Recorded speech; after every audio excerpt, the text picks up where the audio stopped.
My sister and I always talked about how scary it felt to be the last one to fall asleep when going camping. One summer, back in 2014, my family and I went camping. There really wasn't a nice hiking trail, so my sister and I decided that we would just walk down this long road. I remember coming across this cabin, which felt really weird. I stared at it for a while until I heard my sister call out to me to hurry up. Later, when it was starting to get dark, we all set up a campfire and sat around it, making s'mores and playing cards. There were a total of 5 families, all of us together. As night was approaching, everyone was getting into their tents, and there were only a few of us still playing cards outside. My aunties and I stayed up pretty late playing cards. When we decided to go to sleep, everyone else was already asleep. I crawled into my tent where my husband and daughter were already deep asleep. Just when I made myself comfortable next to my husband and barely closed my eyes, I heard a woman crying in a moaning voice. It sounded like it came from right outside of my tent. I was so scared, but I didn't think much of it. I just tried to brush it off and go back to sleep. After a few more minutes, the crying came back. Only this time, it sounded like it was far away. It went on like that for maybe 4 minutes or so. I got up to look and there it was. A long-haired girl, I say maybe 5 feet tall, wearing a dirty white gown, walking slowly around my mother-in-law's tent. My heart felt like it stopped. I was so scared I cuddled my husband and went under the blanket. The crying got louder. This time, I knew it was outside of my tent, but I ignored it. She would walk around my tent, and her crying was about 4 to 5 seconds apart. She was doing this for about 20 minutes before she started walking away. That was the longest 20 minutes of my life. She was crying and walking away. I had no idea whose tent she went to walk around to next, but as long as she was away from my tent, I did not care. I could not sleep that night. I stayed up the whole night, and the next day, when everyone got up, we cooked, ate breakfast, packed, and got ready to go home. I was glad that was the last day because I did not want to stay there another night. On the drive home, I told my husband everything. Later on, my brother-in-law told me that when he went walking that day, he saw her by the cabin, the same cabin I saw when I was walking. My sister Lisa is a Marine and stationed in North Carolina. She left Sacramento ever since 2011. In the summer of 2017, she took vacation and came back to visit Sacramento. One day, she went out to San Francisco with some cousins over the weekend. She got back to the house on Sunday late afternoon. The sun was almost setting. No one was home. She messaged our group chat to see where my siblings and I were at. My older sister told Lisa that we all went to an uncle's funeral. She then told Lisa to come because there were lots of relatives here that wanted to see her. Lisa then asked which funeral home, to which my older sister said that it was the one on Florin Perkins by the army base.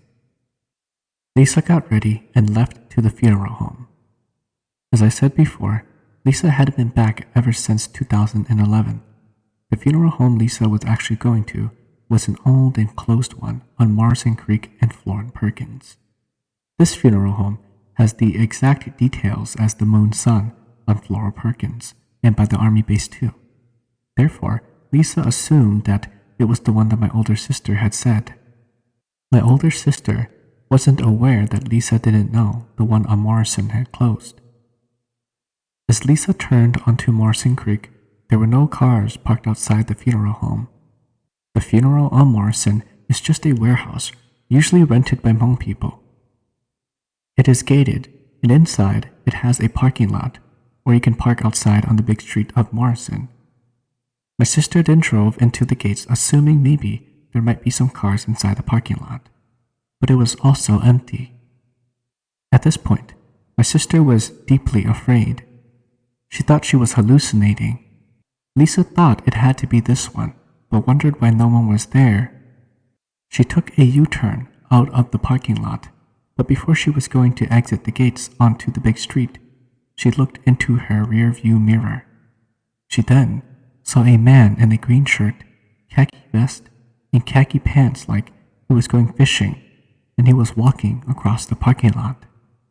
She was scared, but since the man did nothing, she assumed that perhaps it was a hobo. My sister drove to a Chevron nearby and called my older sister. She told everything to my older sister. Then, my older sister gave her a more exact location of where the funeral home actually was. As Lisa got to the funeral home at the army base, she felt more relieved. As she entered the entrance of the funeral home, she examined the pictures of the deceased uncle. This uncle wasn't really a close uncle of ours, so Lisa didn't know much about him. As Lisa looked at one of the photos, the uncle appeared to be wearing the same exact clothes as the man she saw earlier at the closed funeral home on Morrison Creek.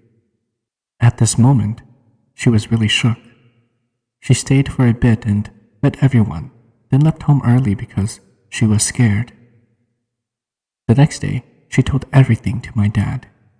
My dad did a small blessing calling her spirit and tied a string to her wrist. After the funeral had passed and they buried my uncle, my dad had a dream of that uncle coming to say sorry and that he did not mean to harm or scare Lisa. Lisa just happened to be there when he was on his way traveling to where he needed to be. Wrong place, wrong time. This brings me to my next story. The funeral home on Morrison Creek is set on a big plot of land. You can see all the way out to the train tracks. Behind the funeral home is a dead and groveled land where people also parked as well. My uncle had his car parked out there during a funeral one weekend. It was late at night and my uncle was staying overnight, so he decided to take a nap in his car. My uncle slept on the driver's side. He was at the stage where he was entering his sleep but not fully asleep yet. He then heard small footsteps walking around his truck. He assumed that it was just little kids running and playing, so he didn't care too much about it. As he tried to sleep again, there was a tap on the window of the side he was sleeping. He got up and there was no one. He thought to himself that if it was a person, they would be standing outside trying to get your attention. But the fact that there was no one standing out there, he assumed that it might not be something human. He quickly got out and decided to just stay in the funeral home with the rest of the relatives. Please don't go to that old warehouse on Morrison and Florin Perkins. I think it may be haunted due to its previous use as a Hmong funeral home. My friend worked at a hotel and I asked her if I can come swim in the hot tub and pool for free. She said yes, so I went there. When I arrived, there was no one in the room, just me and the whole pool and hot tub to myself. About an hour and a half later, a woman in black clothes had come in. There was a bathroom in the pool area and she came in and used the bathroom first. Then she came out and sat by the hot tub. Keep in mind, she did not go into the hot tub. She just sat on the ledge with her feet dangling into the hot tub. I didn't pay any real close attention to her because, to me, it was just like another person who was in the pool area. Normal, right? Not even 5 minutes after sitting there, she got right back up and went into the bathroom again. While all of this was happening, I was sitting on the beach folding chairs, just using my phone, minding my own business. I went back into the hot tub and then went back to sit down on the folding chairs. I did a series of different things as she was in the bathroom. About half an hour later, she still hadn't come out of the bathroom. Eventually, I texted my friend who worked at the front desk. There's a lady who's been in the bathroom for like over 45 minutes. Could you come and check up on her? She texted sure and came. When she came, she knocked on the bathroom door, and then she opened it and it was pitch black. All the lights were off. No one was in there. Keep in mind, the The bathroom is one stall with a shower and everything. One way in, one way out. I looked at her and she looked at me. We already knew what we were dealing with. I quickly put my clothes back on and we left the pool area.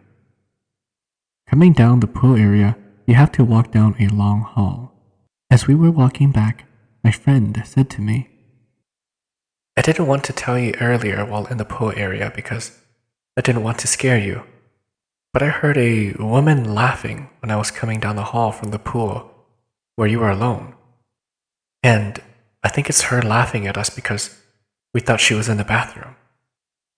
Now that I think back on it, I didn't have my glasses on, so I didn't see her face, just her hair and body.